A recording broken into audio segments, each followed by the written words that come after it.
Can I play like a 6-second clip, just Do the it. audio? Do it. Hopefully people can hear this. Do it.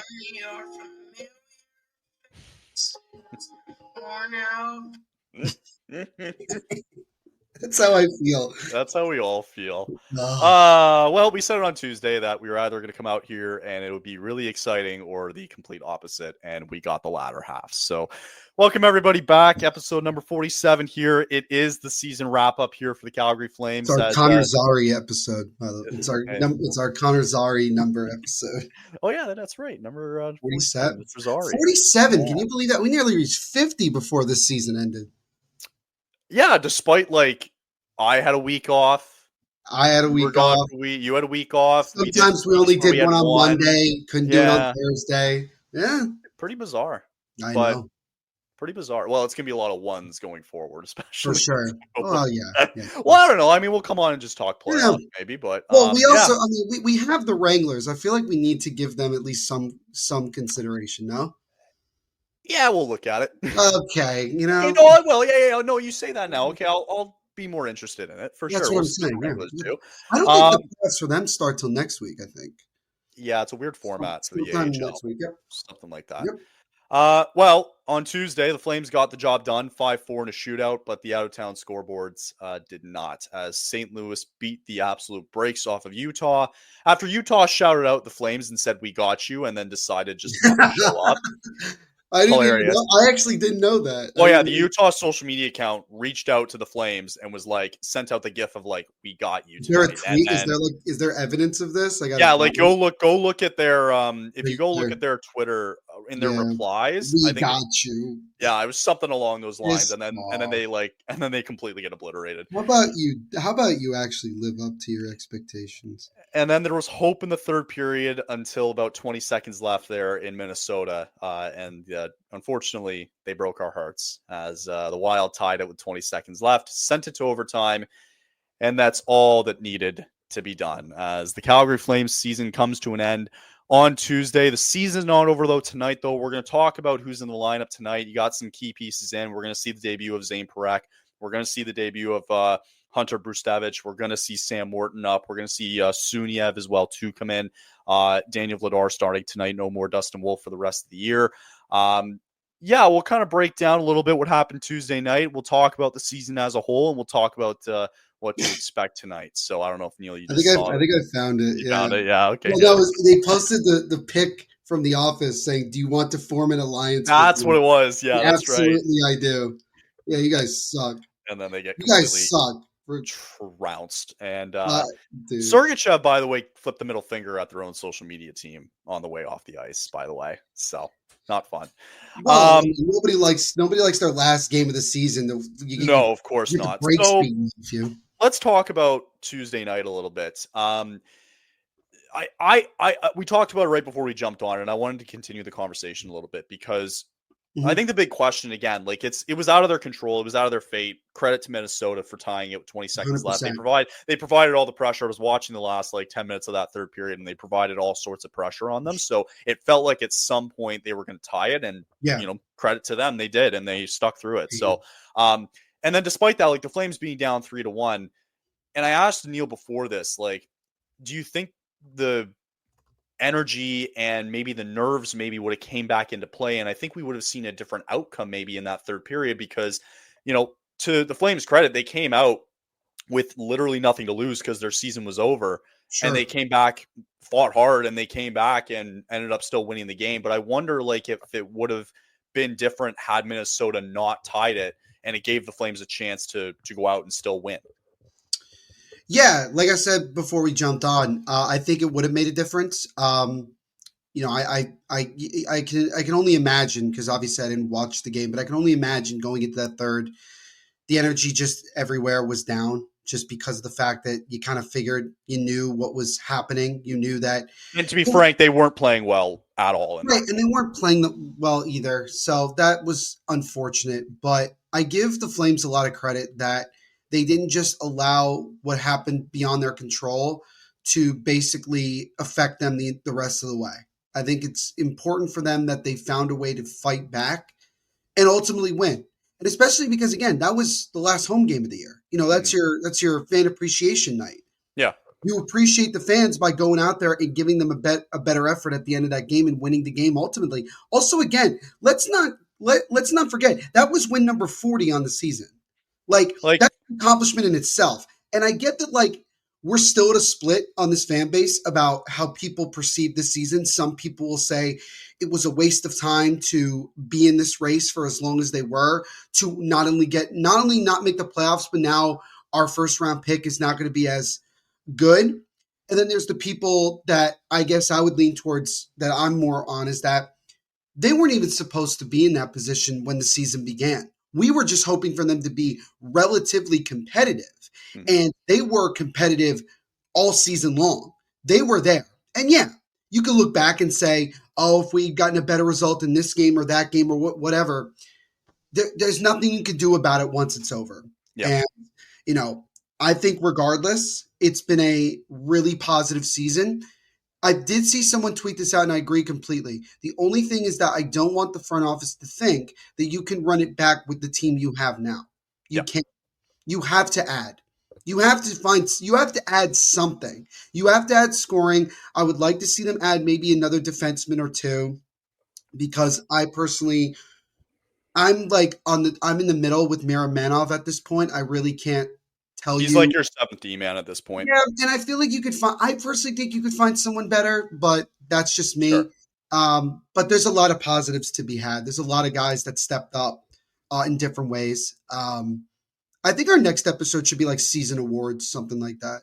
Yeah, we can look at I that think for we could do sure. that. But like, yeah, honestly, like Yeah. they found a way to win in their last game at home, and now you have an opportunity tonight to finish the season really on a high note, regardless of who the Kings have in their lineup tonight or not. They won't have a lot. You I wonder if that streak that they have going for them at home plays a Gets fact. Like snapped. they semi try tonight.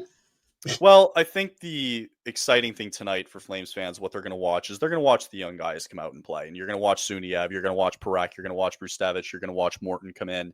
And I think that's going to be the exciting thing, is you want to see how they kind of fit in. And you mentioned defensively, maybe Parak decides that, he takes that next step. And people were comparing Demidov when he came up for Montreal, right? Oh, And they're like, jeez. oh, well, if Demidov can play, why can't Parak? Demidov has played against full-grown adults. Parek's playing Yeah, guys that grown ass man. Parak was playing guys that are 16, 17, 18, 19 years old. So let's end the conversation there, Thank you. Yep. because it doesn't make any sense. And So we got to give he, Deminoff his flowers. I mean, he stepped right in and played like he had been there all year. That was fun. That was really he's fun to watch. he's going to be terrifying to He watch when scares the we, actual like piss out of me. yeah. I I'll hate it. say this. I agree with what you said before, because it's very split. The fan base is 100% split down the middle. I've seen it all over socials. I've seen it just talking to guys. It's split, right? It's really split down the middle. You can't be Team Tank anymore. Nope. After what you saw this year, whether you like it or not, you can't be Team Tank. No. Pierre LeBrun came out this morning, actually, on TSN, and he said he spoke to Craig Conroy before the game against Vegas. One of the things that Craig said was, hopefully there was a little bit of magic left in their miracle kind of run here to get in. But the other thing that he noted was that Craig Conroy continues going into the offseason to have one thing on his mind. It's he still wants to get a young centerman between the ages of 21 and 25, if I'm not mistaken. And he wants to go out and still find that. That's from Pierre LeBrun. That's what this guy he wants, right? Right. And I like it. I think in this league, you have to be bold. And frankly, you've got to be psychotic a little bit too. Which right? is great. I mean, you have to In order to take those next steps towards getting the team to where you ultimately want it to be. You're going to have to make a move or two that the majority of the fan base is going to be like unsure about. Absolutely. Or feel a little nervous about. And you're going to have to, the thing is too, is you talk about this culture, and like for this type of season, yes, that part of it was a success. You've established it. You've established your foundation, and you're Right. going into the offseason with that. And that's something that you can absolutely hang your hat around, because now what's important is you have to now keep what they've been building inside that locker room. You now have to keep that going forward and make sure that the veterans are passing it down when they're no longer there, i.e. the Blake Colemans, the Michael Backlunds of the world, yada, yada. So I'm going to say, for the 10% of fans that continue to shit on this team on social media, there's the door. I agree. There's the door. The reason why the Flames came back and fought like they did on Tuesday is for the fans that were in the arena on Tuesday night. I'll give the fans a lot of credit because they showed up and they were still cheering this team on and on and on in that third period. And I'll give them a lot of credit. I got to give the players all sorts of credit. And frankly, give the team credit this year. Nobody expected them to be there. And as divided as this fan base is, the players inside that locker room really don't give a shit. No. That's the identity going forward. And you're not going to see this team fold next year or the year after or the year after that, despite how the season goes. They won't fold, right? So I agree with the fact that they do need to add. I think that's still on Craig Conroy's mind where, you know, you're going to have to go out there and go find yourself a number one center, a young centerman that's frankly a diamond in the rough. Last thing I'll say is this. I look back, I looked at the expansion draft for Vegas, If you go look, because the roster mainly stayed the same all the way because they had that playoff run all the way to the Stanley Cup final, right? Right. Yeah. Did you know their leading point scorer was Riley Smith? I did know that. I do remember that. It went Smith, Marchessault, William Karlsson. Right, and that was the breakout year for William Karlsson, where he like became like because I remember him coming from Columbus. He was like, I don't want to say this to be mean, but he was like nothing. Yeah, absolutely, 100%, 100%. Now he's earned the well-deserved contract, and he's old now. You know how old we are now that like William Karlsson's in his 30s. And like, oh God, you old man. If you look at that, you go and look at a team this year like Washington. Their biggest points getter right now is literally Dylan Strome, right? Like that's the crazy part about all this. So my point being is this: for all those people who are on Team Tank and you want a higher pick and all that, it's bullshit. It's bullshit at the end of the day, right? Yeah. Because yes, you can absolutely go down and get a generational player at 1, 2, and 3, right? 1,000%. How do you think that's worked out for Chicago so far? Oh, Jesus Christ. Yeah. Right? Nope. In the last 3 drafts, how do you think it's going to work out for Macklin Celebrini so far in San Jose? I don't know. It's too early to say, right? Yeah. I think it's, to be more fair to Celebrini, like it's too early to tell. It's too early. It's the first year. Next year will be more telling, I think. It is, right? Yeah. And how do you think Buffalo feels after picking Owen Power and Rasmus Dahlin and all this shit? Don't even get started with Buffalo. So my point is like, you can have all these top picks all you want, but they have to hit. How many times, like Kucherov, 5th round pick, how many times have we seen guys be diamonds in the rough in drafts? And frankly, the more important thing here, Neil, is all over the league. It's everywhere on every single team. Someone on a certain team is down in the lineup, not getting minutes, not getting time on the ice when they are the real gems to be looking at. And nobody knows. And frankly, we probably have no idea who it could be. Christ, it could be on your Devils. It could be LaChance for all we know, right? We don't know. Chance, whatever. I don't know if it was French or English. Wow, anyway, Jesus. That was my Canadian way of going about it. Yeah. Close enough. We need to clip that and post it on Devil State of Mind. Like this is what Kyle thinks of.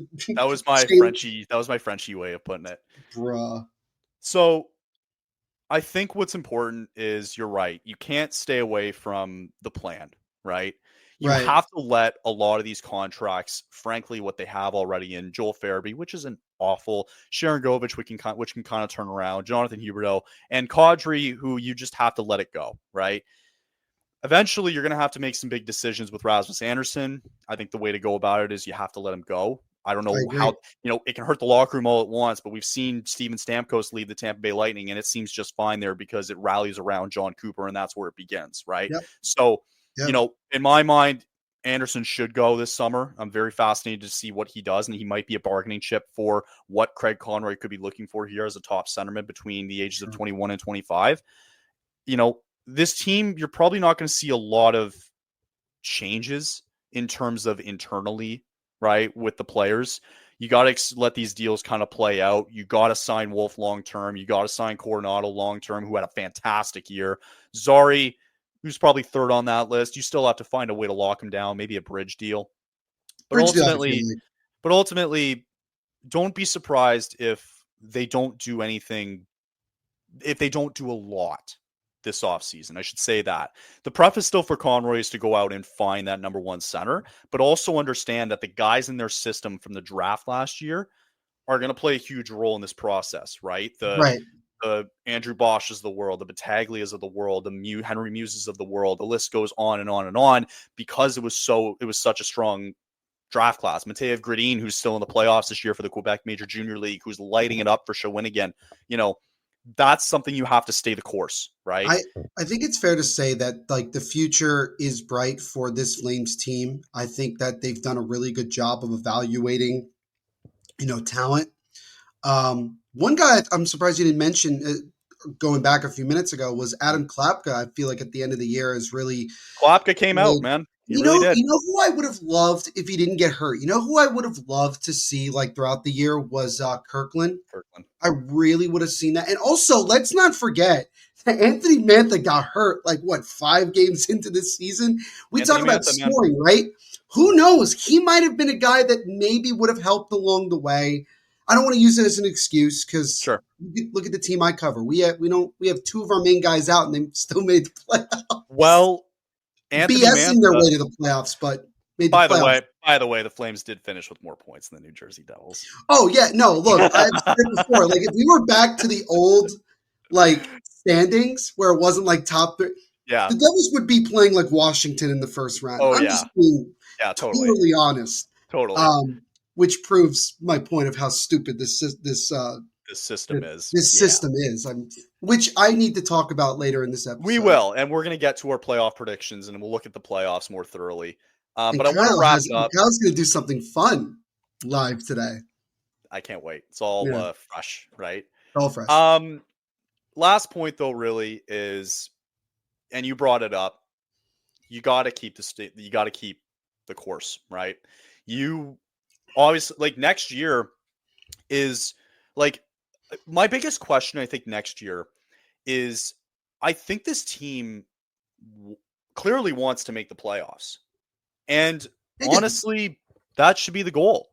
Why not? Absolutely. You have to be bold. You have to be, again, a psychotic GM like Vegas is, just as an example, right? How many, you got to make some psychotic, bold moves sometimes if you want to do anything. And because of the cards that Craig Conroy was dealt, you have to play with them. 1000%. And I also just wanted to say that, as someone who only this year started watching the Flames and being involved in all of this, it was really a lot of fun. There was a lot of ups and downs throughout the year.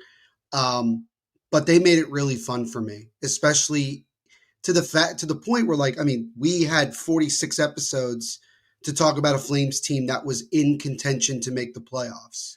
They were remarkable if you ask me. They were the 5th best team since the trade deadline.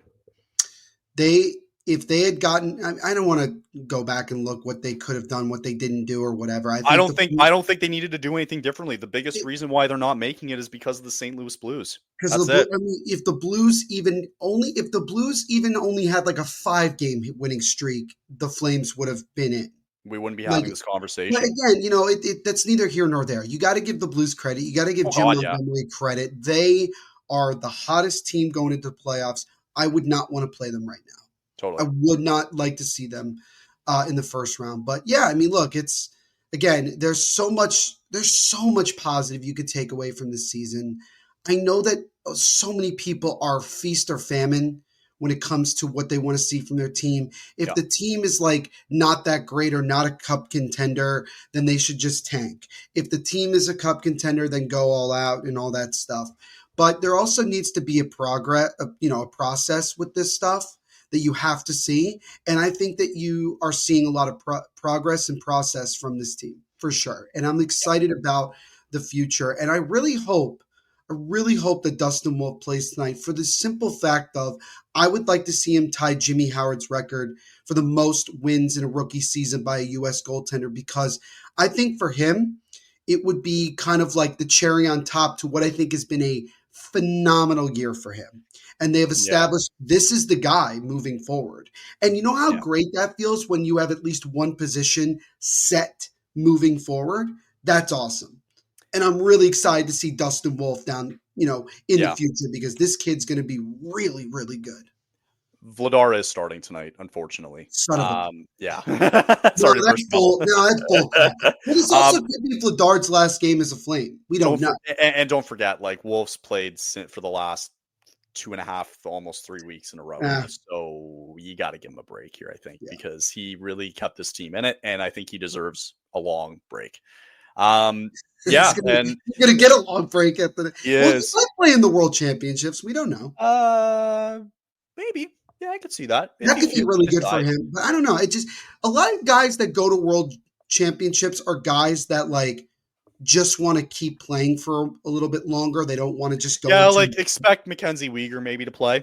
You never know, right? They just might just want to play.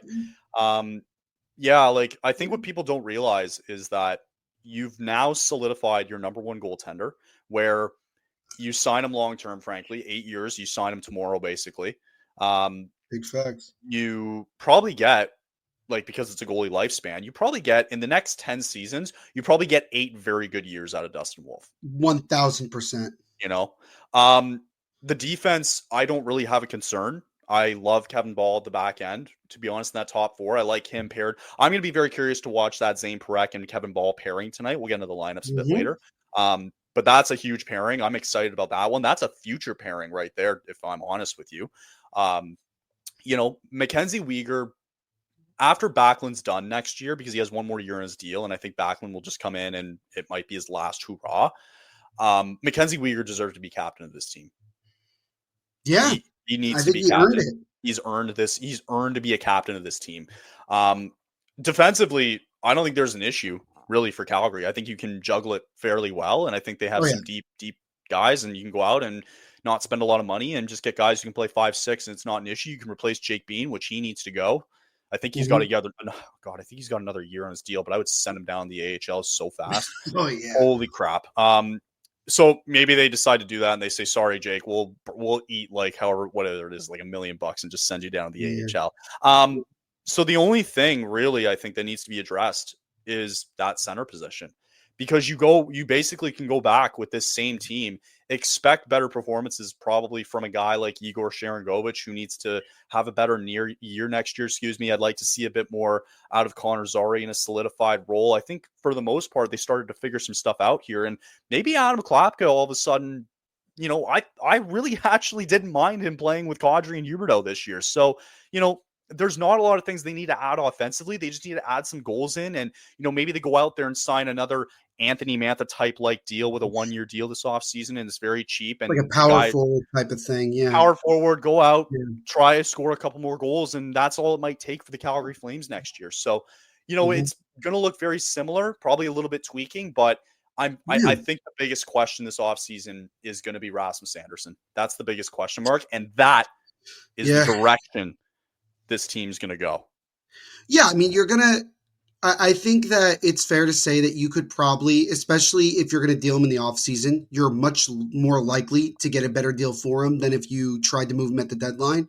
I look at the Jacob Markstrom trade from the summer. I know that people were talking about, they might have gotten a better deal at that deadline last year. We don't know. We really don't know. I actually think, looking back on it, it was a pretty fair deal. That's what I'm saying. It was a pretty fair deal, because not only do I get it, but I also get a bobblehead now. Yeah, there you go.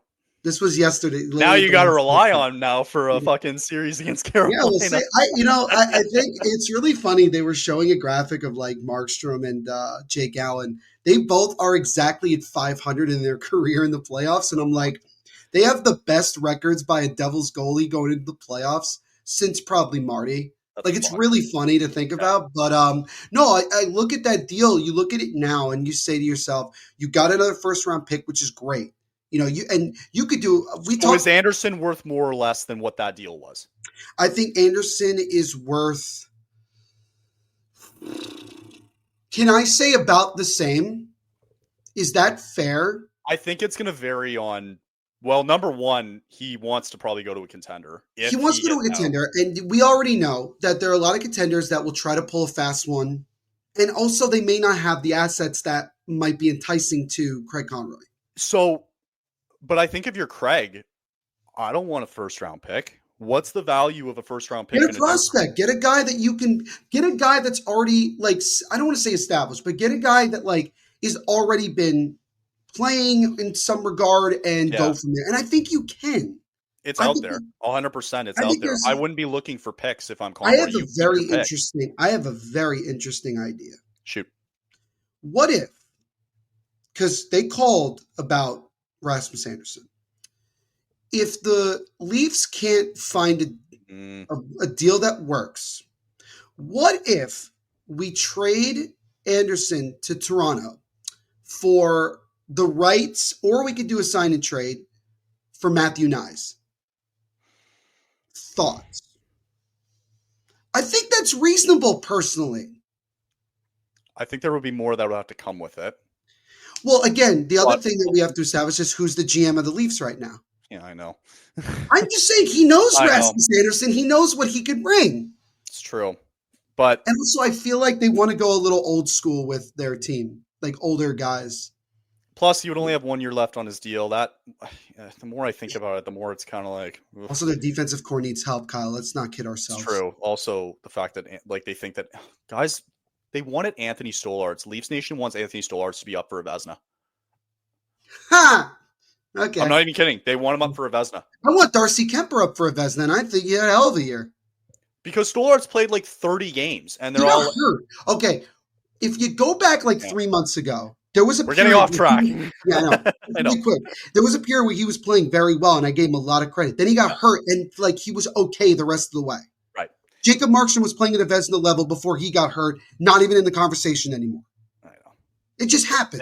Yeah, it does. Anyway, with that, you know what's funny is I feel like a lot of teams could potentially do that. And that's why Rasmus Anderson is such an interesting bargaining chip, because I kind of think of one team in mind. Okay.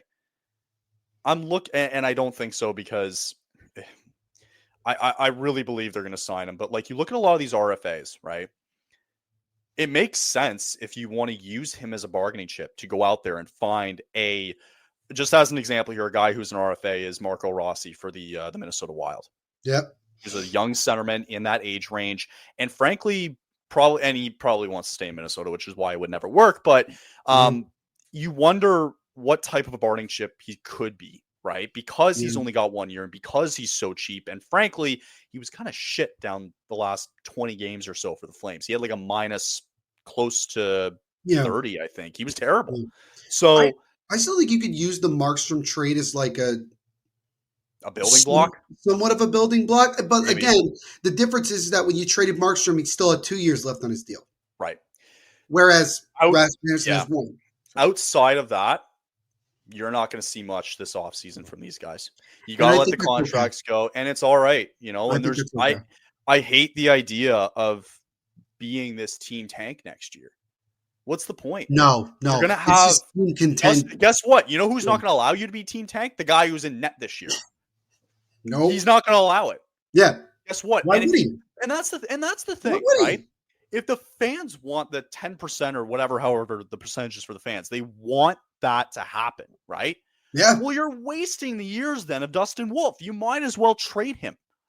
Might as well, right? There's no point because if Flames fans are going next year, we should tank. So what you're telling me is that you're going to tell your best player, because Dustin Wolf is, in my opinion, to essentially suck next year, what does that prove? What it'll do is that people on the outside will say, oh, then last year was a fluke. Right. Right. And that's not good. And you know what? For next year, again, at least they have their first round pick next year.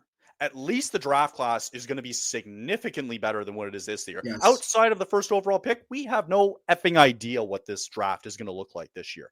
We don't know. And the first round pick, honestly, isn't even that appetizing, to be honest with you, in Matthew Schaefer. So at least, thank God, they have their own first round pick next year. And actually, thank God they're going to have 2 picks. One of them could very likely be the 18th pick unless the Devils somehow get to the conference finals this year. Neil can chime in on that later. Thank God they have their first round pick next year, because if it doesn't, for some reason, if it doesn't fall out the way it's supposed to and they land inside that top 10, then that's okay. They get in the lottery and they see what happens, and there you go. There's your top player. But from that point on, you know, you're going to get guys who are going to want to go, but you can start to mold a little bit, you know? Yeah, for sure. So don't be surprised next year if this team's not very good. And it's not a bad thing if they're not that good.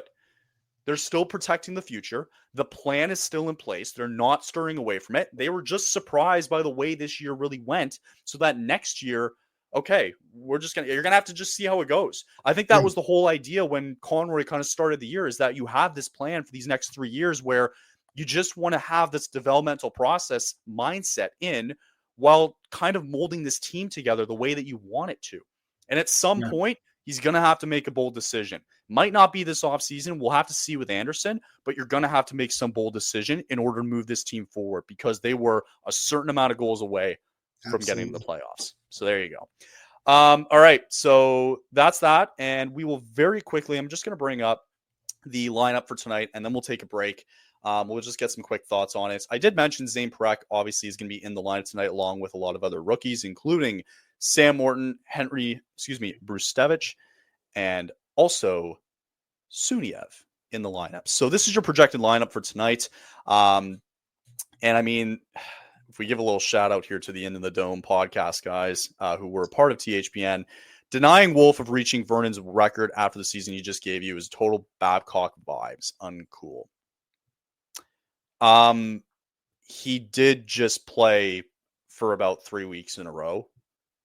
So, and you know, they probably asked like, hey, like, do you want to play tonight? Like, do you guys understand that maybe Wolf was the one that made the decision? And he's like, guys, I'm fucking exhausted because he carried this team the whole fucking year. Maybe he's dead tired. Maybe he's dead tired and he's like, no, I need a break.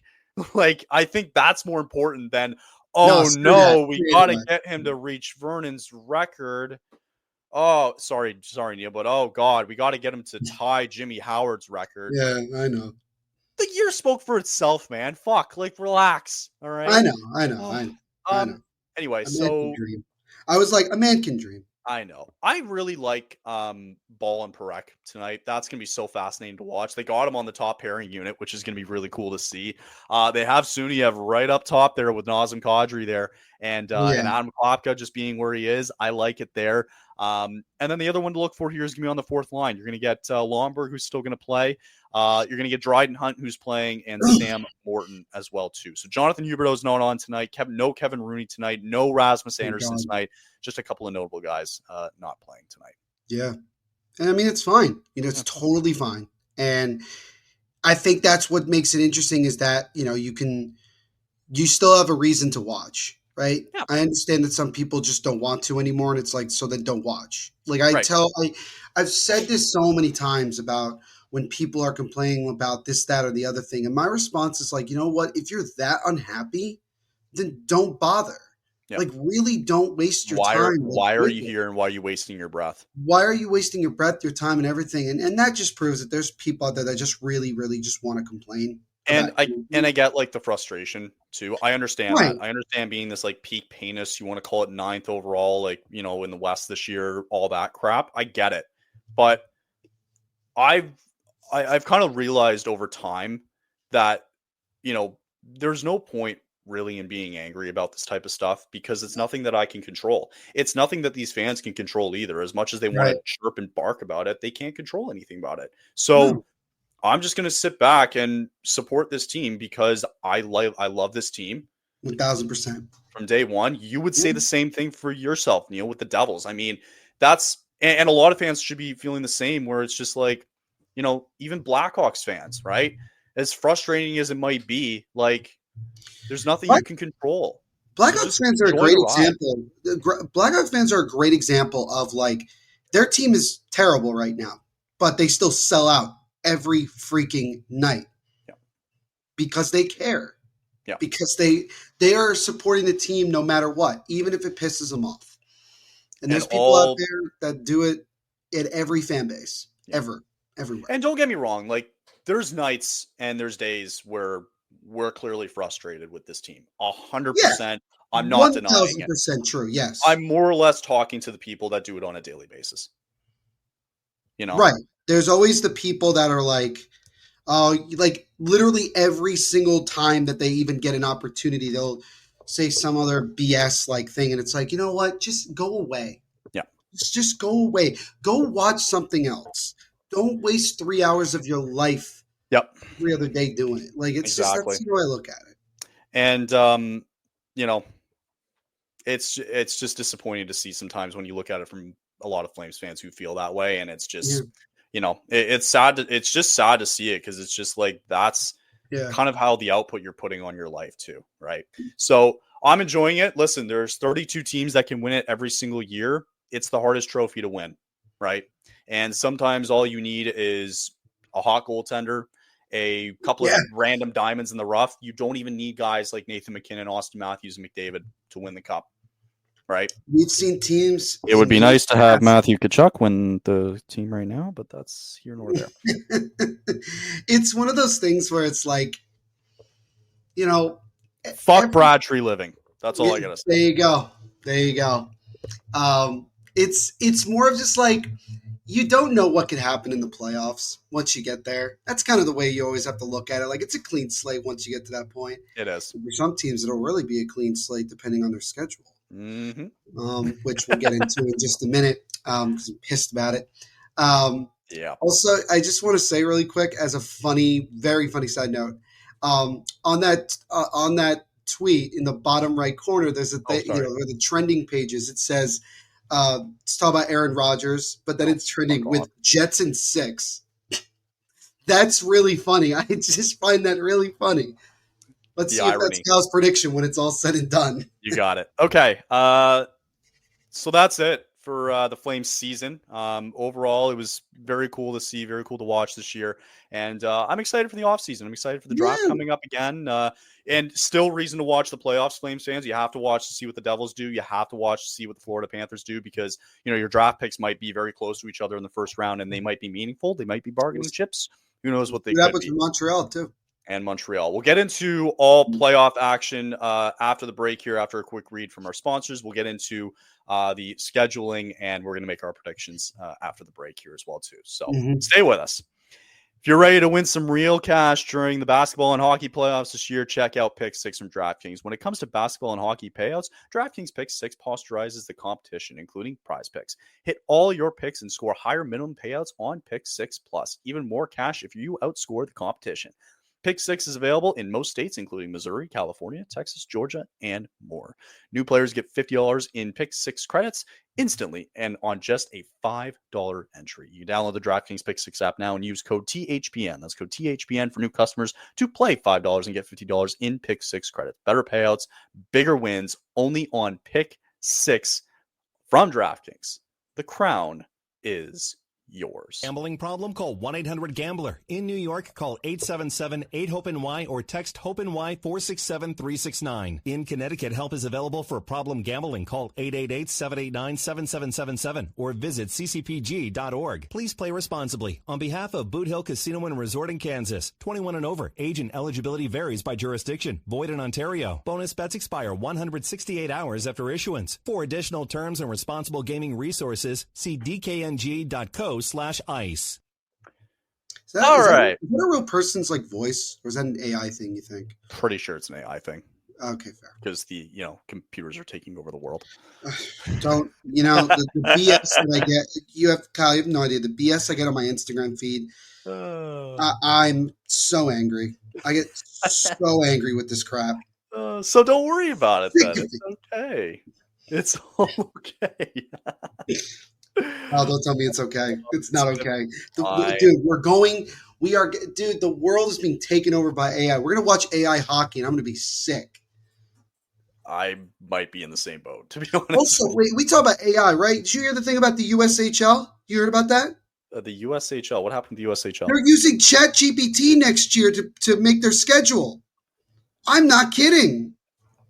That's bullshit. What are we doing? That's bullshit. Watch it end up being better than any other schedule maker out there. Speaking of schedule making, let's get into it, folks.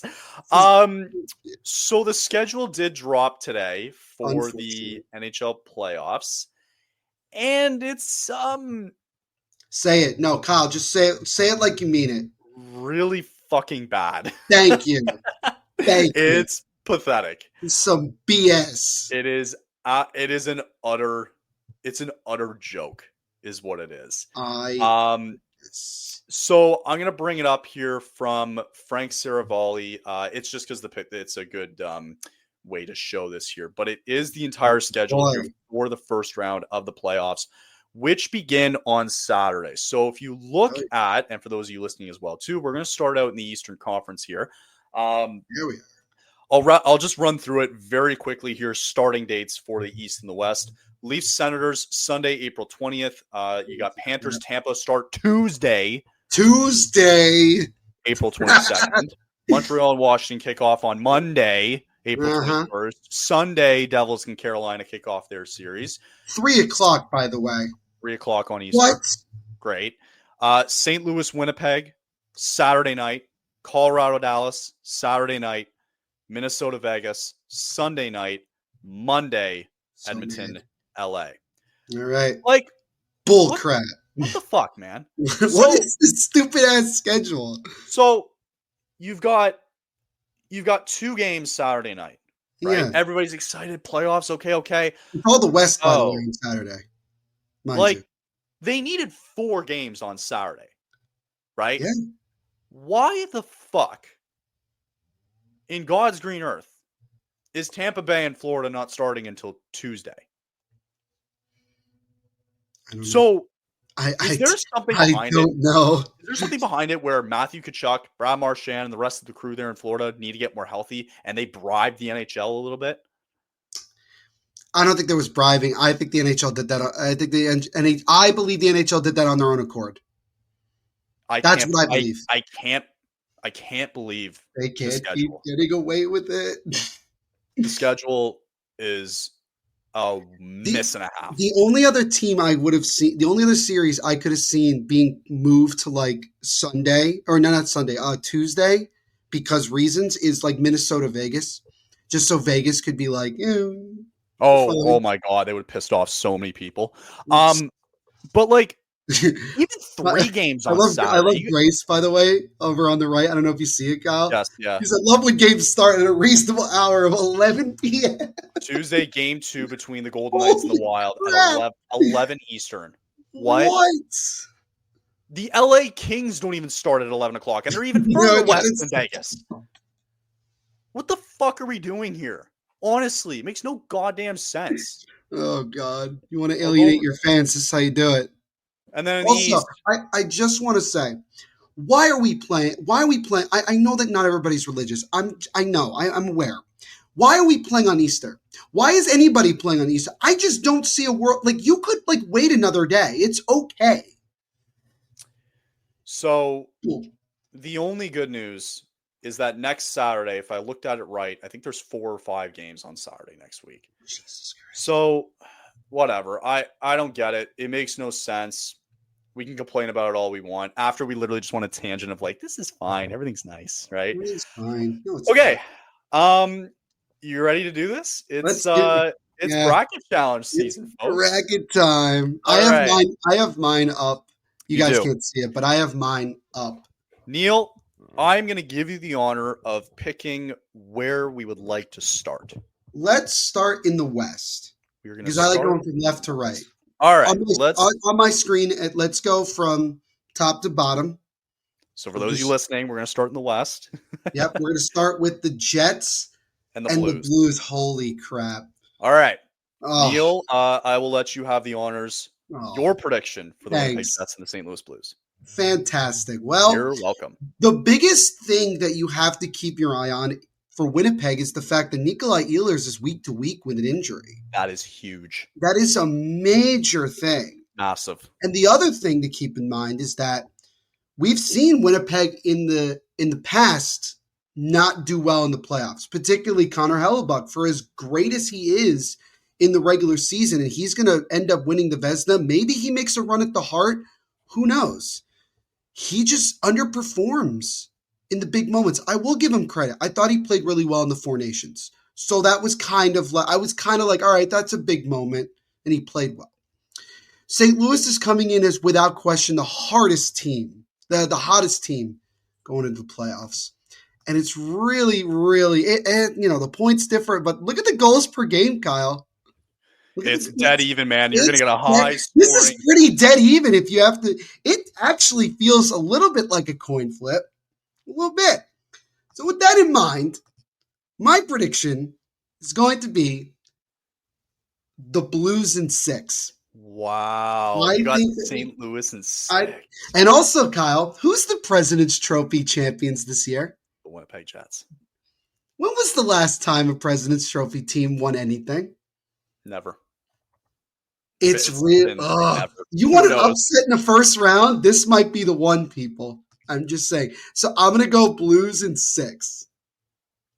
So Kyle's going to completely disagree and go Jets in 4. I've got the Jets, but I've got them in 7 games. And the only reason I say that, let me just do the little thing there. I'll only say that because I agree. This is going to be very close. This is not an easy matchup. And that's the last thing the Winnipeg Jets really wanted in that first round, was going to be matched up with a team that just won 12 games in a row. And frankly, have been hot to end the season as well, too. They just spanked Utah. They got all the confidence in the world. And also, I believe for the most part, they're healthy outside of Dylan Holloway. This also gives like 2019 St. Louis Blues vibes, people. Right. And it's kind of scary. The biggest difference in this series, frankly, is going to be Jordan Binnington versus Connor Hellebuck. Connor Hellebuck last year was terrible. He needs to be on his game. And I think that it will go 7. I just think they're going to be, I think they're going to shut the door at home in 7. Fair. I'll take the Winnipeg Jets in 7 games. Remember that one game that we did? It was Jets Avalanche, where it was like 8-5. Do you remember that? We did a live watch along. Yeah, it was the Avalanche last year, I think. Yeah. Yeah, it was the dumbest game ever. I was like, dude, these teams are terrible. It was stupid. All right, moving on. This game, we will be live for Game 1 Saturday night between the Dallas Stars and the Colorado Avalanche. Oh, boy. Take a look at the matchup here. Oh, my God, it's even more even. Actually, it's stupid. Okay, Neil, do you want me to go first? No, you go first. No, okay. You go first this time. The loss of Miro Heiskanen, and I believe, we don't know to the extent, but it sounds like Jason Robertson is out for the majority of this series, if not longer. But Tyler Seguin is back. Tyler Seguin's back. I don't know how big of a difference that's going to make. I think Colorado is really molded into their own here. Mm-hmm. And I think Nathan McKinnon can drag this team to the second round. I really do. I think the biggest key player here actually on both sides, on both sides. I think Jake Ottinger, I'm going to go back to the goaltending in Dallas. Mm-hmm. I think Jake Ottinger is going to make or break this Dallas team, because I have no doubt that they can go out and score. They've got the goals per game there. I think they can go out and, score at will here. And you got Mikko Rantanen. Maybe that makes a bit of a difference here too. Mm-hmm. But Jake Ottinger needs to be on his game, and he needs to shut down the Avalanche in the best way possible. And that'll give the Stars a lot of credit going forward into this postseason. Mm-hmm. I just think Colorado, with the additions that they made at the deadline, getting Brock Nelson helps immensely. Defensively, you still have Cale McCart, still really good defensively with Devon Toews. And goaltending-wise, it actually hasn't been that bad with Scott Wedgwood in net. I believe he's the main man in net. So Yeah, again, it would be Blackwood, I believe. excuse me, Mackenzie Blackwood. You're right. Correct. Thank you. They Mackenzie both Blackwood. they have 3 different Woods on their team, Right. That's right. who are all former Devils, by the way. I just thought it's similar teams in the sense that you have high flying guys in net, or excuse me, out not in net, whatever. I like the Colorado Avalanche in 6 games.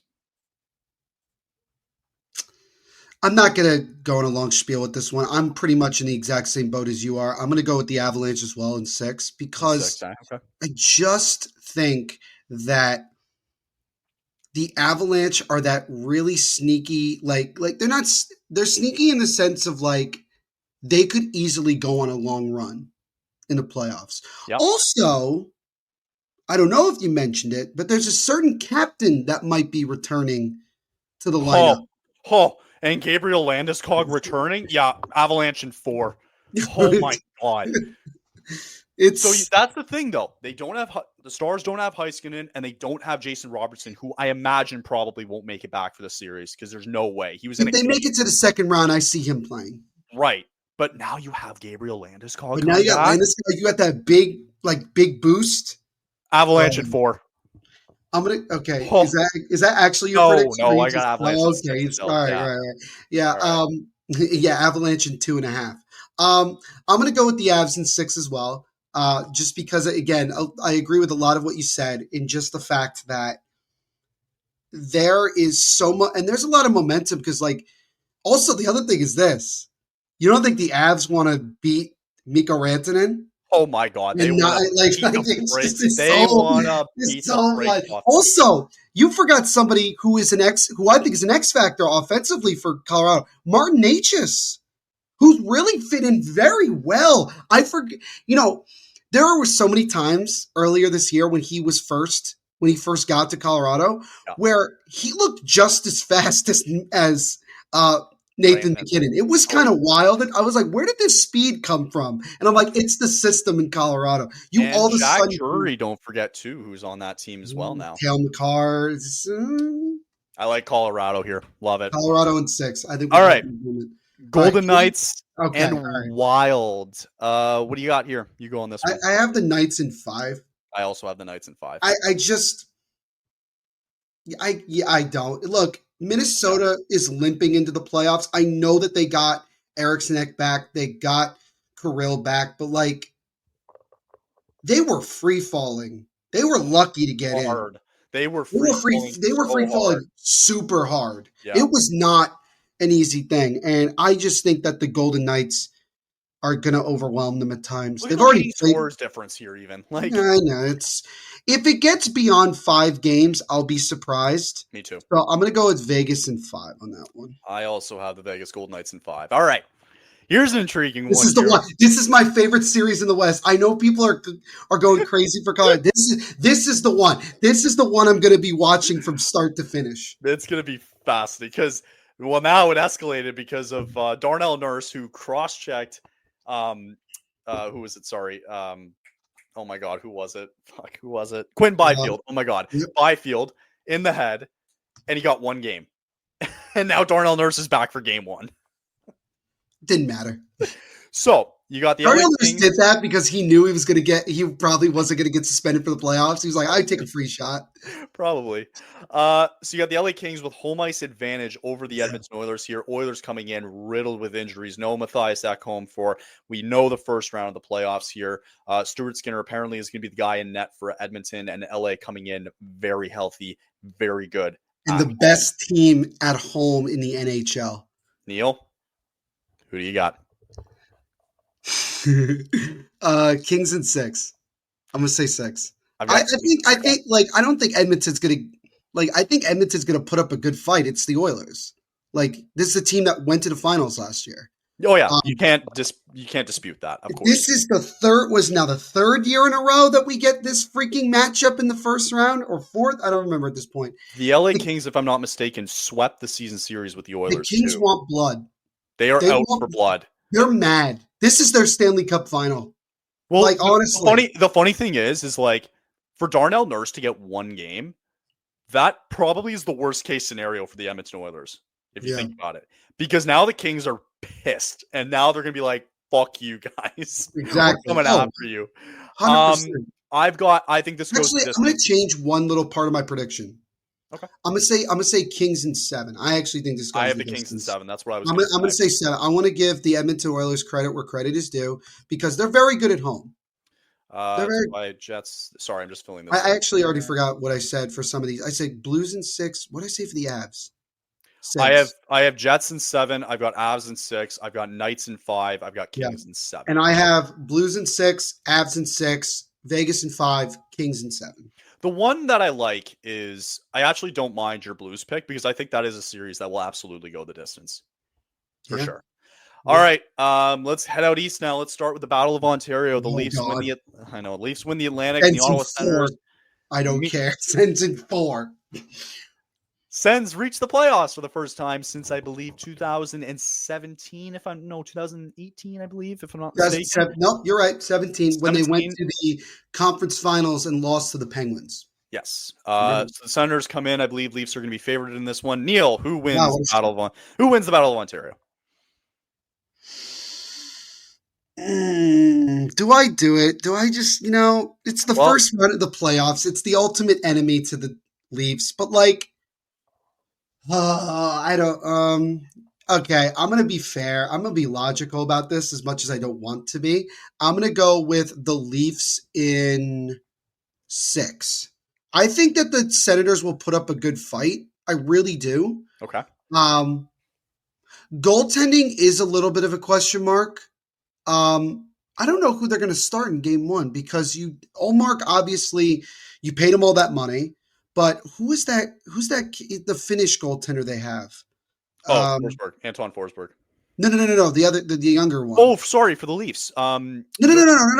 For the Senators, there was a third one. I'm blanking on right now. Oh, he had like a long Mullinainen or something like that. Yeah. I don't think they'll start. Definitely butchered the name, but sure. But I was like, he did play pretty well, this year. He did, but they're gonna roll with Ullmark. Yeah, and you know what? I think we're gonna have some fun in this series. I just really hope that Senators fans show out for their home games. I hope so. I think the Leafs win this series because I don't believe the Sens fans. It's not to their fault. I think just Leafs fans are crazy and they're going to just tackle the Ottawa arena. And it's probably the worst case scenario for the Senators because you don't really have a home game, to be honest. You don't. Because you know what's going to happen is all the Leaf fans who can't get tickets in Toronto are going to swarm and get the tickets in Ottawa because they're going to be that much cheaper. They're right now anywhere between $200 and $500 in Ottawa right now. Yeah. Worst case scenario, really, for the Senators, not their fault. Really, it's just the Leafs fans that are going to take over, and I think ultimately you're going to make the biggest difference here. Although the Senators have played well against them all year, I actually have the Toronto Maple Leafs in 5 games. I think they're just going to roll them over. I have a side note. When was the last time we had more than 4 Canadian teams in the playoffs? It would be 5 out of the 7 Canadian teams. I believe it was the year when the Flames and the Oilers met up in the second round. I think that year we had them, we had the Jets, we had the Leafs. Yeah, maybe it's been a while actually. Anyway, it's been a hot minute. Yeah. All right. From Battle of Ontario to Battle of Florida, you got Tampa Bay and a well-rested Florida team. The series takes on Tuesday. This is going to be a fascinating series. This is definitely not going to be the series like we saw. I think it was last year when Florida swept the Tampa Bay Lightning in 4. The Lightning are slight favorites in this one here. Yeah. Lightning with home ice advantage as well this time. Neil, who wins the Battle of Florida? Battle of Florida, man. If there was one team that the Panthers did not want to face in the first round, it's the Lightning. And look, the Lightning took the first two times that these two teams faced off. Panthers finally got over the hump and beat them. Man, and the injuries are a little bit of a concern for Florida with Marchand and. They're not playing till Tuesday now, apparently. They're not playing till Tuesday, so maybe it won't freaking matter at any point. But I'm going to say Tampa in 7. I think I really, really like it. I like John. That team has been there and done that. And I do believe that the Lightning are going to be pissed and being like, yo, we want to beat them. They're the defending champions. I think that they can do it. And you know what? I know that Bobrovsky's had back-to-back years where he was very good in the playoffs, but I just such a tough time going against Andrei Vasilevsky in the playoffs. So I'm going to go with Tampa in 7. I've got the Florida Panthers in 6 games. In 6, Jesus. I've got Florida in 6, and the reason why is very simple, Neil. They're the champs till they ain't anymore. That's fair. Right? They are the team to beat. And, I fully believe that they're going to come back healthy with, because the way they finished the year wasn't very strong. They didn't have Kachuk. They didn't really have a full healthy Marchand, even though he kind of came in a little bit, right? And you acquire him at the deadline for this very reason. You'll come back defensively. You got Seth Jones and Ekblad back there. It's still a deep unit here. I think they're going to overwhelm Tampa a little bit there. And as much as it might be on Vasilevsky, my worry is that how much of the load is Tampa going to have to rely on guys like Nikita Kucherov and Braden Point and Seth Jarvis, Jesus Christ. You know who I mean. Brandon Hagel.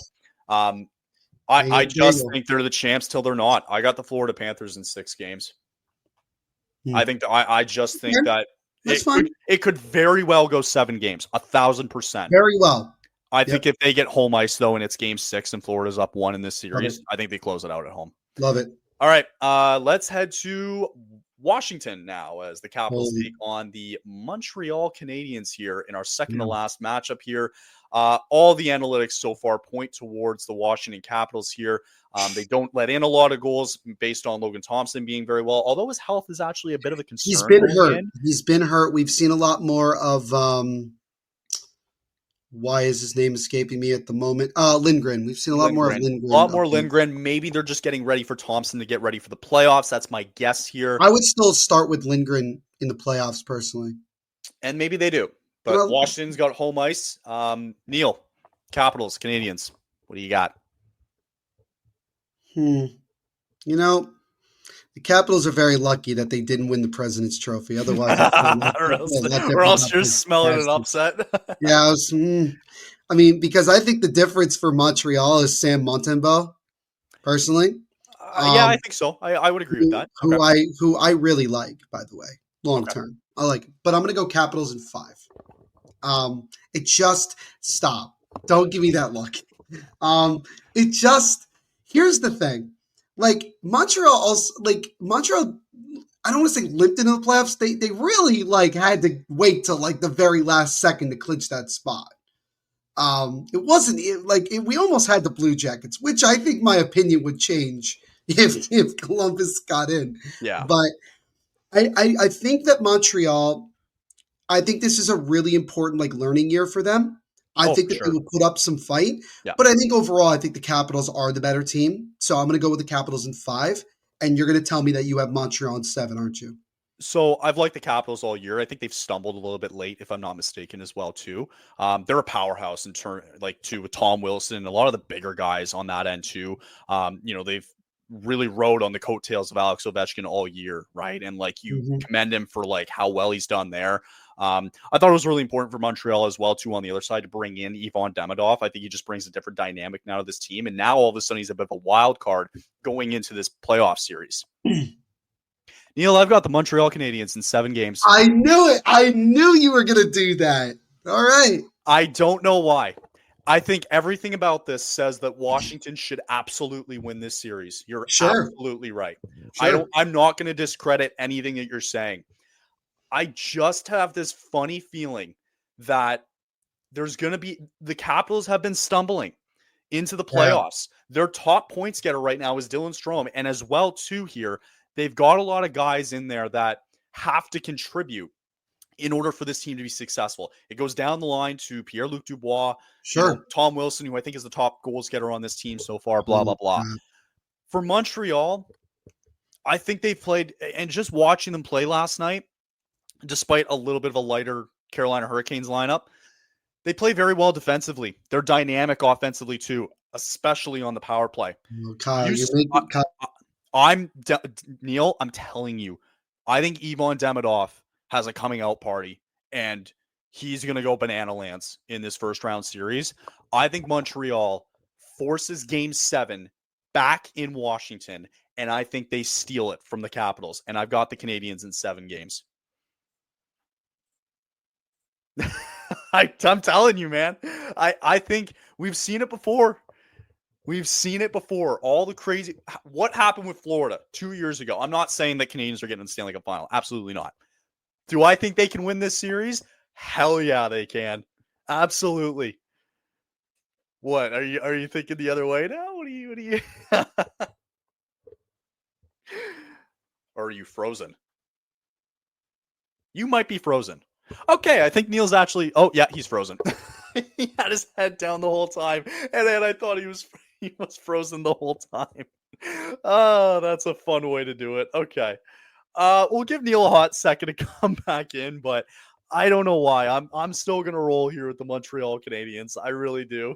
I think we gotta clip that because that was amazing.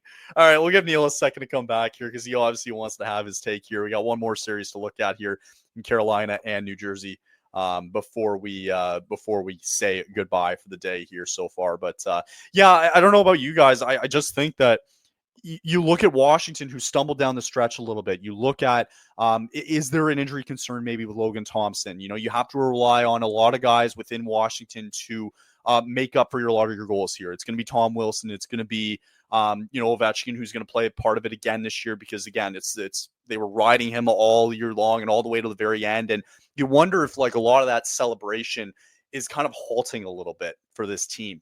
I think Montreal is a fascinating opportunity here to do some damage. And I think that I really believe that Ivan Demidov can make a massive difference here in this series. I really do. He is the biggest X factor going in. I think they need to play him like crazy. I think they need to play him on the power play.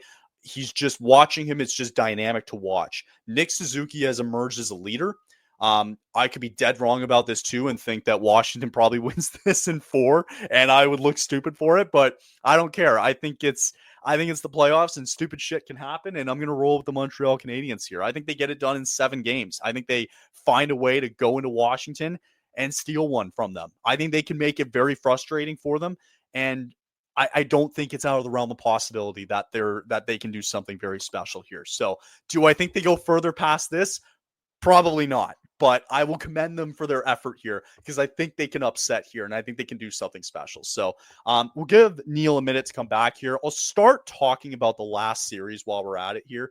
Let's take a look. We got Carolina and the New Jersey Devils here. I won't make my prediction yet, but we'll just quickly talk about it. So you got Carolina here coming in here with massive favorites coming in. Believe it or not, Sebastian Aho he's the top points getter on the team with 74 points, and Jesper Bratt coming in with 88 points as well. So New Jersey actually leads the department if you're looking at one-on-one guys who lead in total points, and it's actually Jesper Bratt. So New Jersey has that going for them there. Carolina, though, resting their guys the other night. They're going to come in fully healthy. They're coming in with a bit of a pissed off attitude as well, too, from the whole Mikko Rantanen bullshit that happened at the deadline. I think New Jersey is just going to have to try and hang on for dear life here as we finally have Neil coming back. As he was so surprised by my Canadiens pick. Oh, Neil. Don't talk. Did I really? You know what was funny, though, is I saw, like, I'm clipping it because it was hilarious. You were like this the whole time, and I thought you were just looking down the whole time, but I didn't realize you were frozen. It was hilarious. I'm good. I'm fine now. I'm good. Okay, well, what'd you say? You want to quickly talk? Oh, crap. So save the best life. What did you say? Did you say it already? You already said it. No, I haven't said it. I was talking about it because I knew you were coming back. So I was just simply talking. All right. So you have Montreal in 7, right? I've got Montreal in 7. Are you changing your pick? You're making me want to change it really badly. So I've got Canadiens in 7, man. I really do. You know what? Oh, screw it. I'll join you on this bandwagon. Why not? I don't care anymore. Okay. You know what? I like here's the thing. I'm not winning any money. I don't really care. Like, honestly, I like to have fun with this whenever I do this crap. So all I've talked about so far is very surprising that Sebastian Aho at 74 points and you got Brad at 88 there. All signs point to Carolina. Do do you think? 74 Uh, points? bit of a down year for sure. I wouldn't say it's that Absolutely. much, though. I still think it's a bit of a down year though for him. I Okay. think he expected better. Was he Um, hurt at some point? I don't think so. Yeah. Neil, I won't say much more because I kind of explained it already No, you go myself on my first. end. You go Do first. you want me to say mine first? Okay, Yeah, you go first. Be honest. I don't think it's gonna be a blowout as people think. Yeah, I'm sick and I tired of hearing that. I really don't. I can see it that way. But I don't see. I've seen it in the past where the Devils just aren't successful in Carolina, and in Yeah. order to be in this series, you're gonna have to win at the bare minimum one game in this first two to be in this series. If they don't, it's gonna be a wrap. It could be a wrap very quickly, and I'm gonna take the Carolina Hurricanes in 5. Yeah, I kind of figured you would go that route. It's just fine. I was thinking 6, but Um, it's just I find the Devils have a very difficult time winning in Carolina, They and I do. think it could Yeah. come to fruition again. Yeah, and by the way, I'm actually going to be on the Surge Cast later tonight, previewing the series, so Oh, that'll be fun. nice. And then I'm also going to be, I have the Sound on Siren guys jumping on with me on Saturday Sweet. to quickly preview this series. So a lot of playoff talk moving forward, which makes sense. I'll start with Carolina, like really quick. Like, look, this is a very well coached team. There's no question about it, and they do have talent. They have a lot of talent. You know, you have Aho, you have Svechnikov, you have Seth Jarvis, Everywhere. you have, arguably the best defensive defenseman in the NHL and Jacob Slavin. You got Brent Burns, who's still playing at a really, really high level. And they brought in Nishkin just in time for the playoffs. Just in time. Just in time. Which I think he's a defenseman, if my memory is serving me correct. I believe you're correct. Yes, he is a big. So we'll see. I think he played already. I gotta look. I really actually don't know. I'll know more later today. But you look at it, right? And on the Devils side, there's no question about it. The Devils were one of the worst teams since the deadline in terms of just slowly falling, because they went from being one of the better teams in late December to one of the most struggling teams. And that was even before the injuries. It wasn't like guys got hurt and then they struggled. So it was frustrating. I mean, 91 points, I'll still take that. I'm still happy this team made the playoffs because I think it's needed for them. And look, Shelly keeps his streak going. He's never missed the playoffs in his career, so he's going to get another opportunity. Be interesting for him being in this situation as opposed to being where he was in Toronto the last 5-6 years. So it'll be interesting for him, I think. Also, playing game 1 on a Sunday is really pissing me off. I think it's probably pissing off Hurricanes fans. I get too. it. I get it. Yeah, I get it. I get it. So, it's been a really up and down year for the Devils.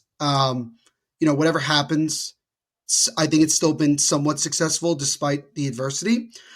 So with that in mind, give me the Devils in 7. I don't care. I figured you're going to go down. And you know what? I commend that. I don't care because I'll tell you why. I'll tell you why.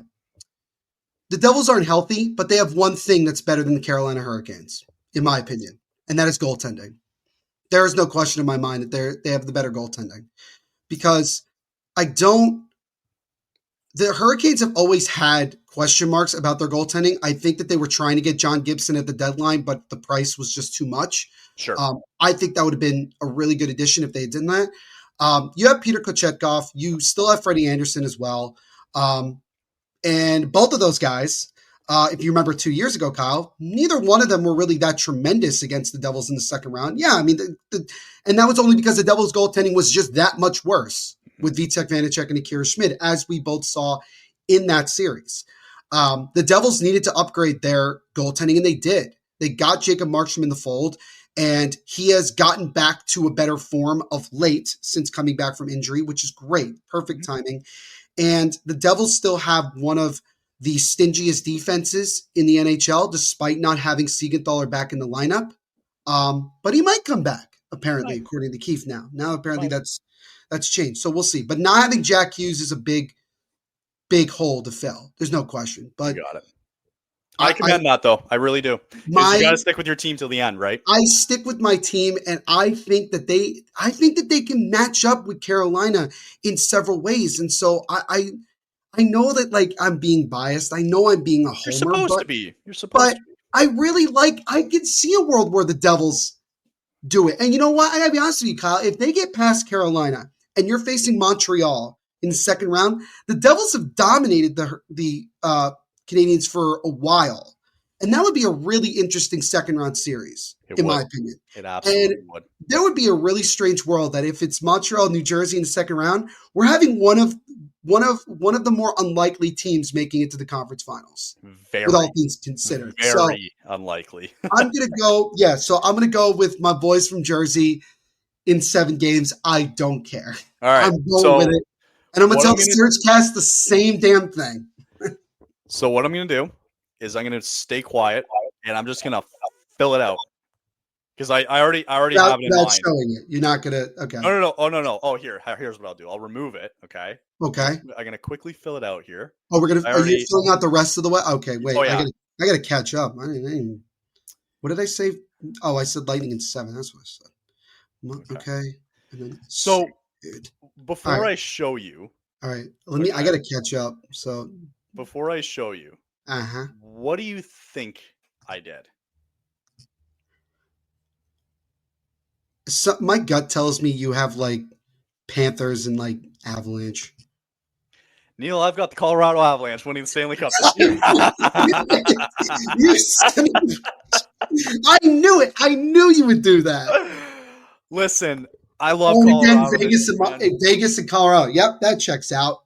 Vegas, Colorado. Vegas, I think, dominates on home ice. I think they'll do it against LA. I don't think the Jets are still ready yet. I still think that Colorado is going to have their number, even though, I mean, Colorado had their number last year. I think they're going to have their number this year. I got Florida over the Leafs. I think they're going to bully them the entire way. Carolina should take care of business against whatever, even if it's Washington. I think they're still going to take care of it. Florida, I still think, is going to be healthy enough. And the only thing that's going to get in their way is injuries to get back to the Cup final. And this Colorado team, I think, is going to be special, man. I really do. All they really need is a little bit of goaltending, and it can get them far. And I think they can get them all the way to the final, and I think they end up winning it. I love it. Do you want to see mine? Sure. You want to see mine? Okay. Let's see. Where's my? Oh, okay, you ready for it? Hey, wait. Let me ask you. What did you think I went with? Well, you don't have New Jersey in the final, obviously. I'm being reasonable with that. All right. This was with New Jersey, and this was with New Jersey winning, correct? Correct. I think you have Tampa in the final. Okay. And I think you have, and on the other side, you had St. Louis, Colorado, Vegas, and LA, right? I had I had St. Louis, Colorado, Vegas, and you LA. Motherfucker, you're gonna put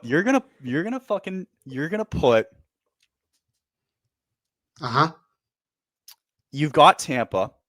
I feel like it's either LA or I think you're going to do the same with Colorado. I'm going to go with LA. That's your final answer? Did I get it? Kyle, I have the LA Kings against the Tampa Bay Lightning in the finals this year. And there's nothing I don't like about the LA Kings. I'm being honest with you. I don't like them either. I said I like them. Oh, you like them? Oh, okay. I said there's nothing about them that I don't like. Sorry. Okay. That's what I'm saying. Because they have a system that is so annoying to play against. Unbelievably annoying. And Darcy Kemper, we've seen it. We've seen what he can do in the playoffs when he's rolling. Wouldn't it be something? If he conference finals, he got to go up against that team, which he had to practice against a lot in his time. That's right. I really like the LA Kings to make a run, but do I have them winning the cup? It's the ultimate question. I think you got Tampa winning the cup. Yeah, I think you got Tampa. Screw you. Yeah. I like it. I think Tampa can do it.